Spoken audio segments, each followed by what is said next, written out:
우리 하나님 말씀은 구약 성경 말씀입니다. 열왕기하 말씀을 보겠습니다.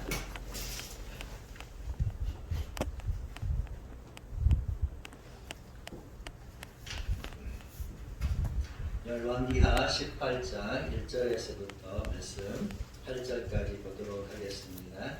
한 절씩 교독하고 8절 말씀은 함께 읽도록 하겠습니다. 열왕기하 18장 1절에서 8절 말씀입니다. 구약성경 592쪽에 있습니다. 잘신 줄 알고 우리 한 절씩 교독해서 보겠습니다. 18장 1절 이스라엘의 왕 엘라의 아들 후세야 제3년에 유다 왕 아하스의 아들 히스기야가 왕이 되니 그가 왕이 될 때 나이가 25세라 예루살렘에서 29년간 다스렸습니다. 그의 어머니의 이름은 아비요 스가랴의 딸이니라. 히스기야가 그의 조상 다윗의 모든 행위와 같이 여호와께서 보시기에 정직하게 행하여 그가 여러 성전들을 제거하며 주상을 끝에 이르며 아차사 목상을 찍으며 모세가 만들었던 곳들을 이스라엘 자손이 이때까지 행하여 분양함으로 그것을 부수고 그 신상을 걸었다. 히스기야가 이스라엘 하나님 여호와를 의지하였는데 그의 전후 유다 여러 왕 중에 그러한 자가 없었으니 또 그가 여호와 앞에 영광하여 그에게서 떠나지 아니하고 여호와께서 모세에게 명령하신 계명을 지켰더라. 여호와께서 그와 함께 하심에 그가 어디로 가든지 형통하였더라. 저가 아수르 왕을 배반하고 섬기지 아니하였고 그가 블레셋 사람들을 쳐서 가사와 그 사방에 이르고 마밀에서부터 견고한 섬까지 이르렀더라. 아멘. 오늘도 이 말씀 통해서 또 우리가 은혜와 복을 누리기를 진실로 원합니다. 우리 말씀드릴 게 앞서서 우리 사랑의 구제 한번 나누겠습니다. 사랑합니다. 감사합니다. 정말 예수의 은혜가 우리에게 넘쳐나셔서 정말 우리가 살아가는 동안에 늘 예수 그리스도 안에서 형통한 삶 사시기를 진실로 원합니다. 오늘 본문의 말씀을 보니까 7절에 히스기야 왕에 대해서 말하기를 그가 어디로 가든지 형통하였더라 이 말씀이 있습니다. 진실로 우리가 2021년 한 해 동안 어디로 가든지 우리 히스기야 왕처럼 또 무엇을 하든지 우리 히스기야 왕처럼 잘 되고 형통하신 한 해가 되시기를 다시 한번 주 예수의 이름으로 축복합니다. 그러면 어떻게 우리 히스기야 왕이 오늘 말씀처럼 모든 일 어디로 가든지 무엇을 하든지 형통한 사람이 되었느냐. 오늘 본문 말씀 보니까 아주 자세하게 잘 나와 있습니다. 그래서 우리가 성공하는 인생이 되려면 성공한 사람의 길을 가면 성공할 것이 아니겠습니까? 실패한 사람은 실패한 사람의 길을 가니까 그 길 따라가다 실패하는 거 아니겠습니까? 오늘 히스기야가 하나님 보시기에도 형통하였고 우리 인생도 다 형통하였던 것처럼 정말 그런 삶을 살려면 히스기야가 어떻게 살았는지를 돌아보면 그 길로 가면 우리도 형통하게 될 줄로 믿습니다. 우선 오늘 말씀해 보니까 히스기야가 어떻게 형통했나 가만히 보니까 하나님 보시기에 정직하였다라고 말씀하고 있습니다. 여러분 우리 읽은 오늘 3절 말씀해 보니까 무엇보다도 히스기야의 삶을 가장 먼저 말하기를 히스기야가 그의 조상 다윗의 모든 행위와 같이 여호와께서 보시기에 정직하게 행하여 라고 했습니다. 그래서 우리가 형통하는 삶을 살려면 정직해서 우리가 정직한 삶을 살아야겠다라는 것을 알 수 있습니다. 일반적으로 사람들도 정직하게 살면 형통하다는 것을 잘 알고 있습니다. 근데 우리가 아는 그러한 하나님 앞에서의 정직과 세상 사람들이 말하는 정직은 조금 다르다는 사실을 우선 우리가 알아야 합니다. 그런 세상 사람들의 정직은 우선 세상의 법으로 볼 때에 문제가 되지 않으면 정직한 거다 이렇게 생각하시는 분들이 있다는 겁니다. 예를 들어서 건물에 하자가 있어가지고 그 건축한 건축주에 가가지고 왜 이렇게 건물을 만들었느냐 했더니 그 사람이 말하기를 우리는 죄가 없다. 우리는 건축법에 따라서 정직하게 했다. 이렇게 말한다는 겁니다. 그 사람들의 기준은 그런 법이 뭡니까? 기준이 되어서 그것이 정직하다 이렇게 말한다는 겁니다. 법적으로 문제가 없으면 정직한 것으로 생각한다는 겁니다. 물론 어떻게 보면 법적으로 볼 때 문제가 없지만 그것이 하나님 보시기에 정직하였다라는 말과는 다른 것이 아니겠습니까? 또 어떤 사람은 말하기를 자신은 양심에 거리낌 없이 정직하게 살았다 이렇게 말하시는 분이 있습니다. 참 훌륭하신 말씀입니다. 자신 스스로가 자신을 속이지 않고 또 선한 양심과 정직함을 지키기 위해서 얼마나 정말 마음에 있는 인간적인 욕심과 싸웠겠습니까? 이 마음의 욕심과 싸워서 이기지 못하면 우리가 절대적으로 정직한 삶을 살 수가 없는 거 아니겠습니까?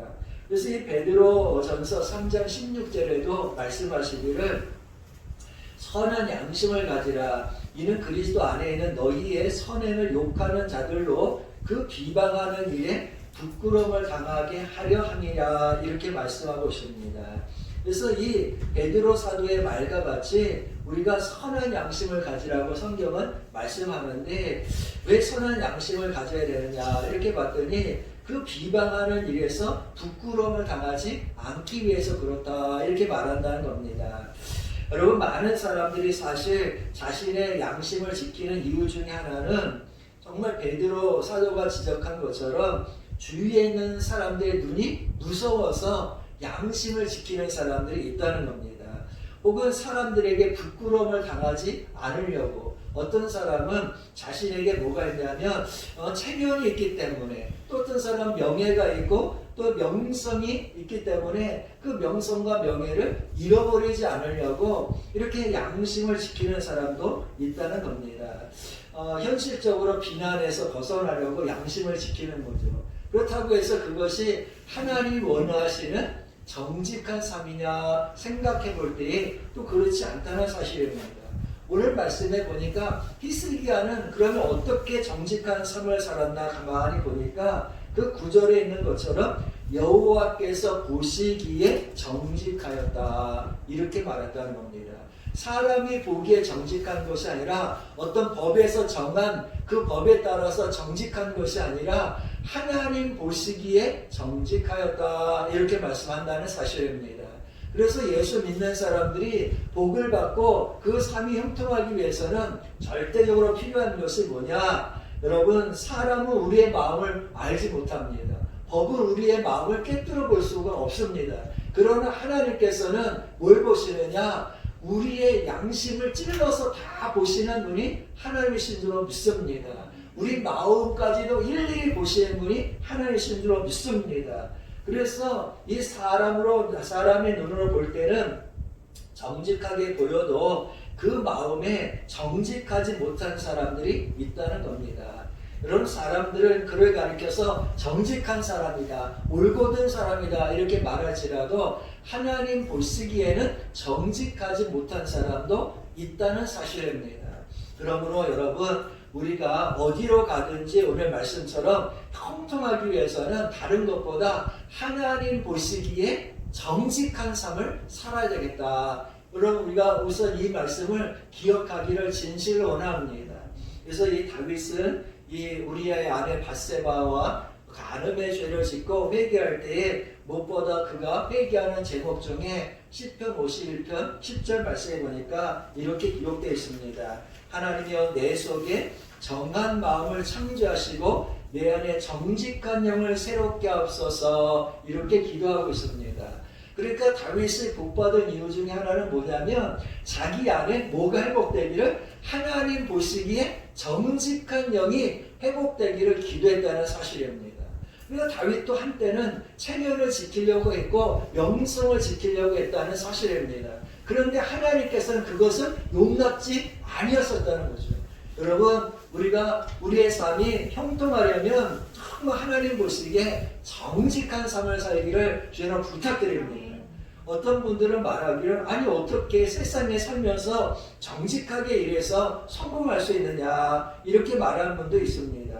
그런데 생각해보면 어떻게 보면 맞는 말 같지만 만일 정직한 사람이 세상에서 성공하지 못하고 잔머리나 굴리고 다른 사람을 속이는 사람이 성공하는 세상이라면 우리가 얼마나 불행한 세상에서 살고 있는 것인지 우리 스스로 돌아봐야 한다는 사실입니다.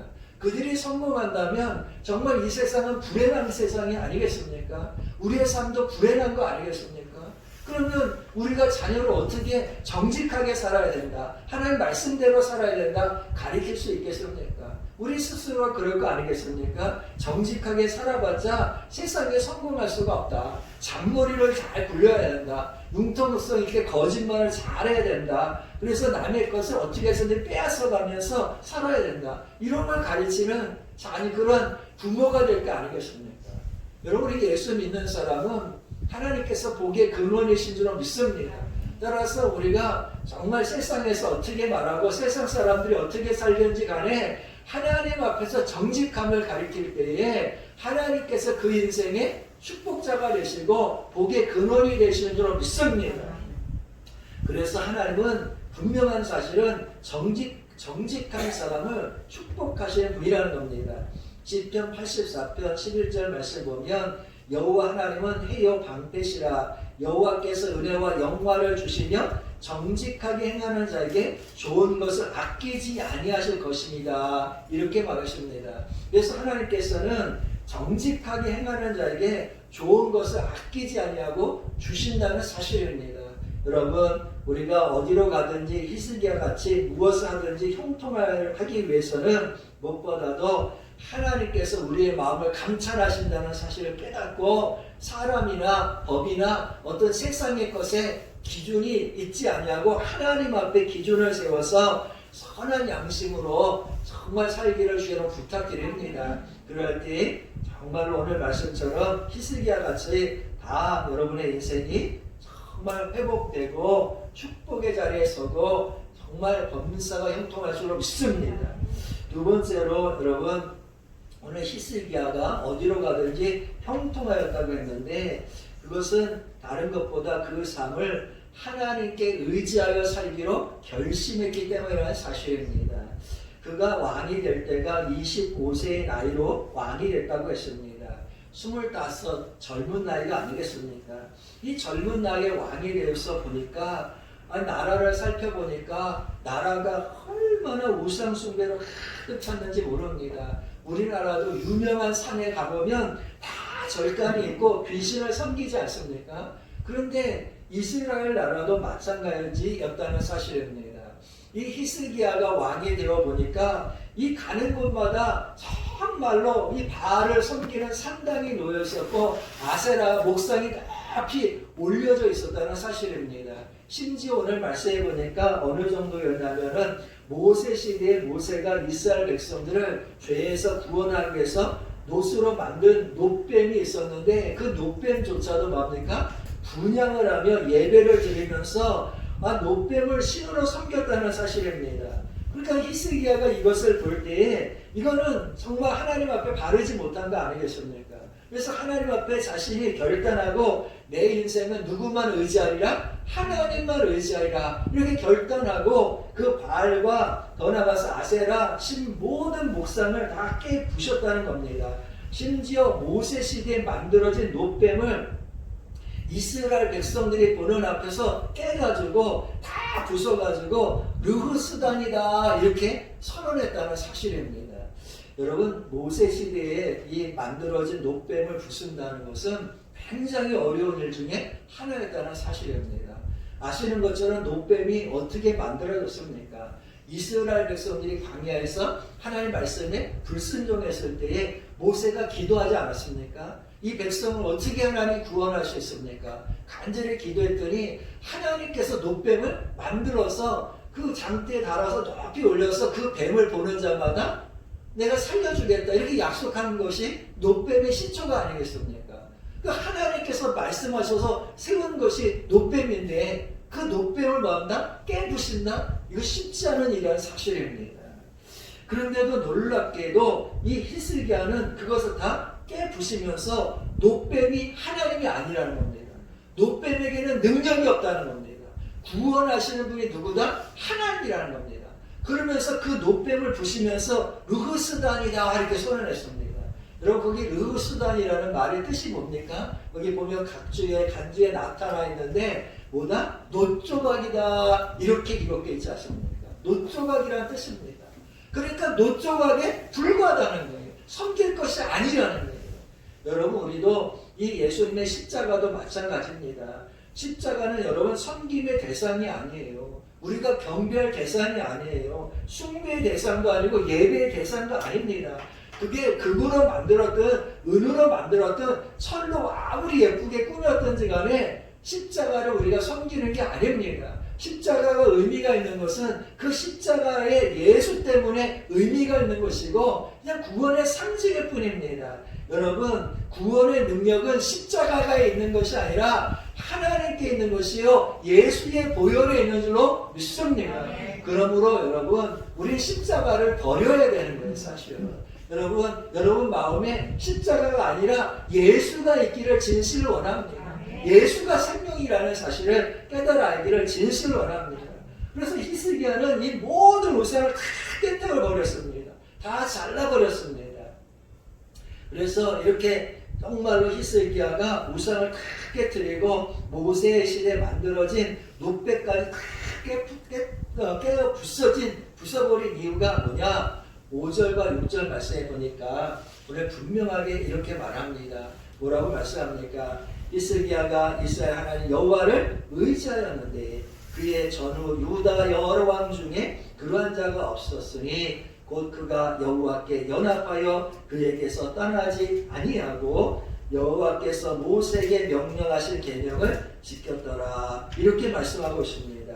여러분 히스기야가 왜 이렇게 우상을 다 깨부시고 심지어는 모세 시대에 만든 노뱀까지 다 깨부셨느냐? 그는 온전히 누구만 의지하기로? 하나님만 의지하기로 결심했기 때문이라는 겁니다. 하나님과 연합하여 살기로 결단을 내렸기 때문이라는 사실입니다. 여러분 우리 인생이 형통하려면 다른 거 없습니다. 하나님께만 의지하려고 해야 돼요. 하나님과 연합하려고만 해야 한다는 사실입니다. 그러면 그 인생이 형통할 줄로 믿습니다. 더 나아가서 7절 말씀에도 나오지만 여호와께서 그와 함께 하시네 그가 어디로 가든지 형통하였더라 저가 아수르 왕을 배반하고 섬기지 아니하였고 이렇게 말합니다. 여러분 당시에 이 유다와 그 아버지가 히스기야의 아버지가 오늘 말씀해 보면 나와 있지만 아하스라는 왕이었습니다. 근데 아하스는 누구를 의지해서 나라를 지키고 보호를 받았느냐? 저 아수르 나라의 그 힘을 의지해서 보호를 받고 있었다는 사실입니다. 그런데 히스기야는 이제 우상도 깨뜨려 버리고 그 다음에 두 번째 한 일이 뭐냐? 내가 세상의 권력에도 의지하지 아니하겠다. 결단을 내린 겁니다. 아수르 왕에게도 내가 의지하지 아니하고 정말 나는 누구만 의지하리라? 하나님만 의지하리라. 이렇게 결단을 내린 겁니다. 그래서 그는 아수르 왕을 섬기는 일을 정말로 떠나고 이제 오직 하나님만 섬기기로 결단을 내렸습니다.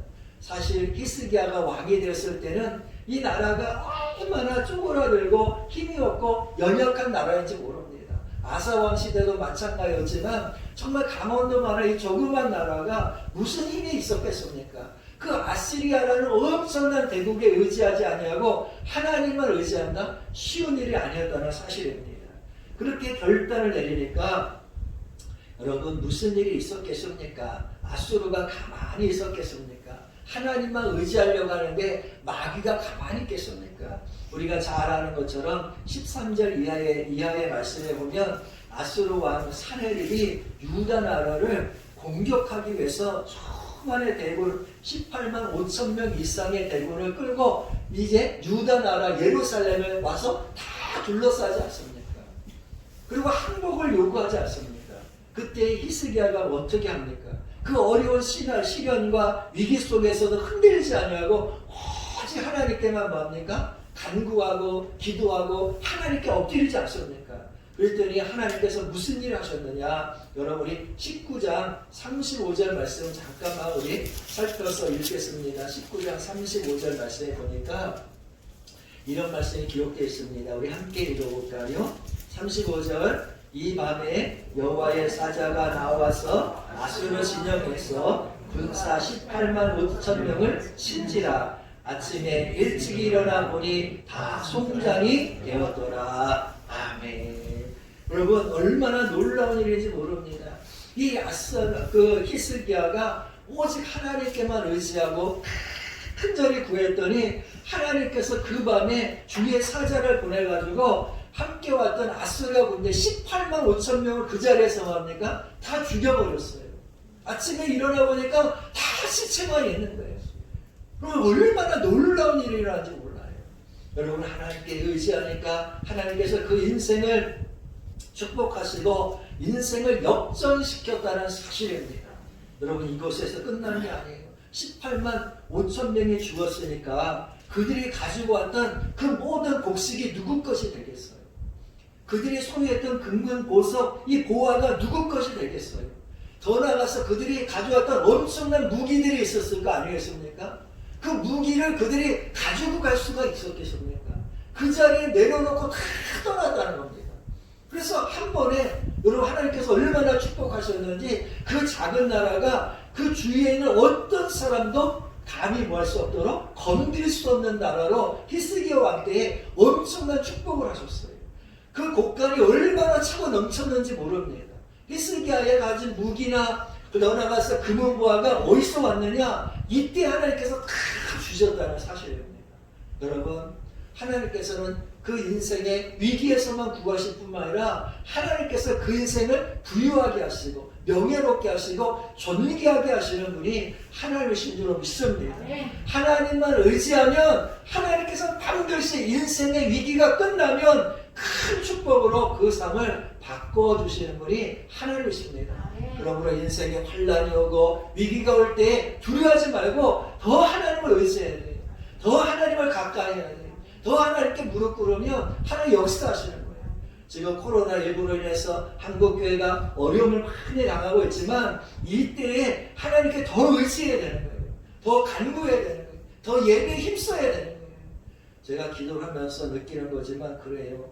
우리가 예배를 이렇게 드리지만 예배에 같이 참여하지 못하는 영혼을 위해서 제가 무슨 기도를 하겠습니까? 하나님 이들의 마음의 문을 여셔서 예배 함께 하시고 이들에게 복을 주셔서 이렇게 기도할 거 아니겠습니까? 그러나 예배 오시는 분들은 내가 그 기도하지 아니하고 주여 이들이 예배에 왔사오니 말할 수 없는 한없는 은혜를 부어주시옵소서 이렇게 기도할 거 아니겠습니까? 예배 그 기도의 제목이 달라지더라고요. 기도하는 그 축복의 그 단위가 달라지더라고요. 그래서 깨달았어요. 예배는 드려야 되는 거다.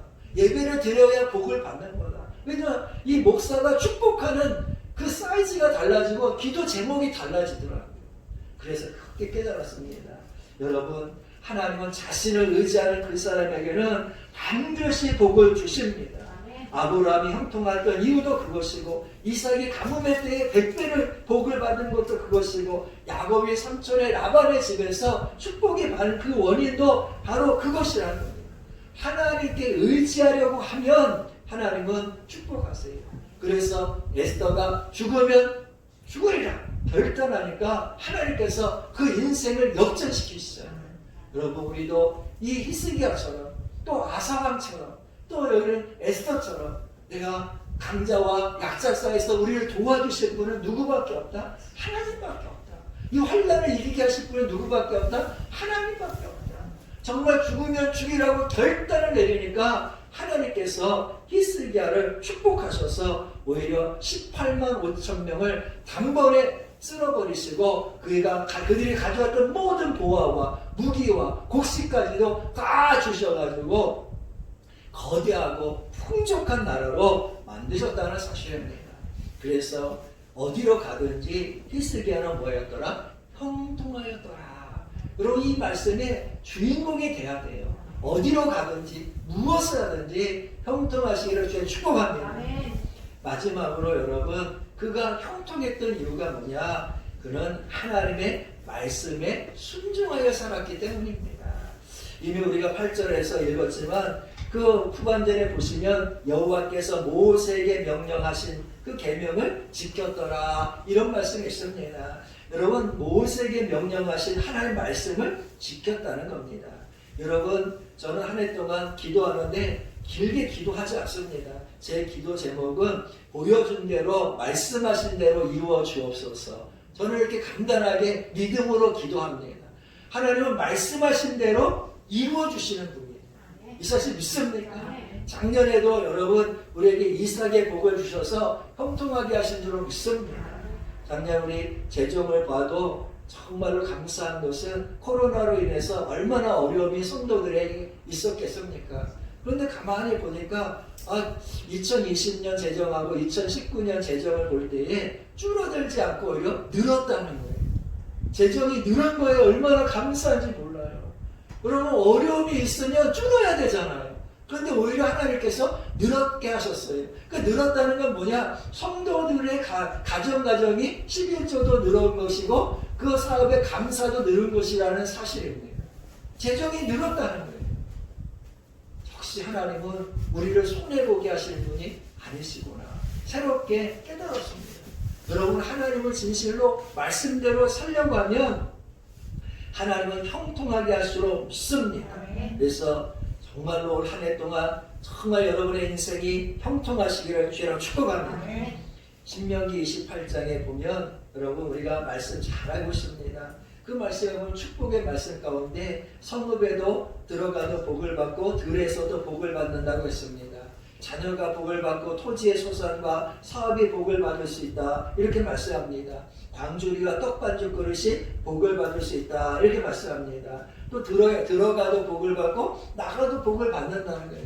근데 들어가도 복을 받고 나가도 복을 받을 수 있는 이 방법이 뭐냐? 신명기서 28장 2절 말씀 보니까 네가 네 하나님 여호와의 말씀을 청종하면 이 모든 복이 내게 임하며 이렇게 말하십니다. 하나님의 말씀을 청종하라는 거예요. 청종하라는 건 쉐마라는 말이라서 들으라라는 말이에요. 말씀에 순종하라는 말이에요. 여러분 말씀을 순종하면 하나님께서 들어가도 복을 받고 나가도 복을 받고 어느 곳에 도시에 있든지 시골에 있든지 광야에 있든지 사막에 있든지 복을 주시는 분이 하나님이신 줄 믿습니다. 그래서 말씀을 듣는 게 이렇게 중요한 거예요. 들어야 복을 받는 거예요. 듣지 않으니까 못 받는 거예요. 여러분 여호수아서 1장 8절 말씀 보면 이 율법책을 내 입에서 떠나지 말게 하며 주야로 그것을 묵상하여 그 안에 기록된 대로 다 지켜 행하라. 그리하면 내 길이 평탄하게 될 것이며 내가 형통하리라 이렇게 말씀했습니다. 하나님께서 여호수아에게 복을 주시는데 다른 것이 아니라 율법책을 네 입에서 떠나가지 말고 묵상하고 그 말씀을 지켜 행하라는 겁니다. 그러면 네가 뭐하리라? 평탄하게 될 것이고 네가 형통하리라 분명히 말씀했습니다. 여러분 우리가 잘 알잖아요. 이삭이 가뭄의 시대에 100대 복을 어떻게 받고 형통할 수 있었습니까? 하나님께서 이 가나안 땅을 떠나서 이제 애굽으로 가려고 하는 이삭을 붙잡고 축복의 땅은 애굽이 아니라 가나안이니까 네가 가뭄이 있을지라도 이 땅에 머물러서 하나님의 말씀에 순종하라는 겁니다. 그래서 그가 모든 것을 내려놓고 하나님의 말씀에 순종하였더니 하늘의 문은 닫혔지만 땅에 문이 열려가지고 생이 얼마나 솟아났는지 가뭄의 시대에 100배를 지어서 축복을 하셨다는 거예요. 농사를 지어서 물이 넘쳐나니까 농사를 지어도 수확을 거둘 수 있는 가뭄의 때에 기적이 일어난 거 아니겠습니까? 여러분 하나님은 그러신 하나님이에요. 광야에서도 길을 내시고 사막에서도 강을 내실 수 있는 분이 하나님이신 줄 믿습니다. 문제는 우리가 하나님을 얼마나 의지하고 그의 말씀대로 사느냐 그것이 중요하다는 사실입니다. 그래서 여러분 하나님의 말씀을 날마다 사모하고 묵상하기 원합니다. 히스기야가 그것을 결단했다. 내가 하나님의 말씀대로 순종하여 살아야 되겠다. 올해 그 기도 제목 중에 보니까 어떤 분이 그런 것을 했더라고요. 올 한 해 동안에 신약 성경을 다 읽는 것이 기도 제목이더라고요. 사실 기도 제목이 아니라 해야 할 일인 줄로 믿습니다. 그렇게 되기를 주여 축복합니다. 여러분 시편 128편 1절과 2절 말씀 보면 여호와를 경외하며 그의 길을 걷는 자마다 복이 있도다. 네가 내 손이 수고한 대로 먹을 것이라. 네가 복되고 형통하리로다. 이렇게 말했습니다. 그래서 여호와를 경외하고 그 길을 걷는 자마다, 그 길을 걷는다는 게 뭡니까? 하나님의 말씀대로 사는 것을 말하죠. 그런 사람은 어떻게 했냐? 복이 있고 수고한 대로 먹을 뿐만 아니라 복되고 뭐하리라? 형통하리라. 이렇게 말했습니다. 그리고 우리가 잘 아는 시편 1편 1절 이하 3절 말씀 여러분 잘 아시잖아요. 복 있는 사람은 악인들의 길을 따르지 아니하며 죄인들의 길에 서지 아니하며 오만한 자들의 자리에 앉지 아니하고 오직 여호와의 율법을 즐거하여 그의 율법을 주야로 묵상하는도다. 그는 시냇가에 심은 나무가 철을 따라 열매를 맺으며 그 잎사귀가 마르지 아니한 갓들이니 그가 하는 모든 일이 다 형통하리로다. 아멘. 여러분 이 말씀 우리가 모르지 않잖아요. 하나님의 말씀대로 살면 그가 하는 모든 일이 다 뭐하리라? 형통하리로다. 이게 법칙이에요. 히스기야가 모든 행하는 일이 다 형통하였더라. 정말 그가 어디로 가든지 다 형통했다는 겁니다. 왜? 하나님의 말씀을 지켰기 때문에 하는 겁니다. 그럼 우리가 올해 어떻게 하면 형통할지 답이 나오는 거 아니겠습니까? 성공자의 길을 가야 성공하는 길이 아닙니까? 히스기야가 어떻게 축복받았고 어떻게 형통했나 보니까 이와 같이 첫째로 하나님 앞에서 내가 정직하게 살아야 되겠다. 이 결단을 내렸고 두 번째는 뭡니까? 세상의 어떤 우상과 사람이 가진 권세, 능력에 의지하지 아니하고 오직 나는 누구만 의지하리라? 하나님만 의지하리라 결단을 내리고 그리고 나아가서 이제 말씀대로 내가 살아야지.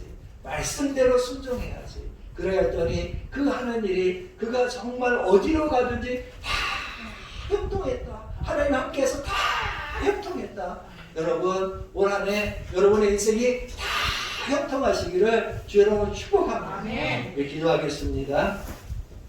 하나님 올 한 해 동안 우리가 주의 말씀대로 살아서 다 형통하기 원합니다. 온갖 우상과 세상의 권세에 의지하지 아니하게 하시고 마음을 정하여 하나님만 의지하게 하시고 여호와 보시기에 정직하게 하여 주시옵시며 주께서 말씀하신 대로 순종하여 우리의 삶이 어디로 가든지 무엇을 하든지 다 형통하게 하여 주시옵소서. 주께서 역사할 줄로 믿습니다. 믿음대로 될 줄로 믿습니다. 말씀대로 행하여 주시옵소서.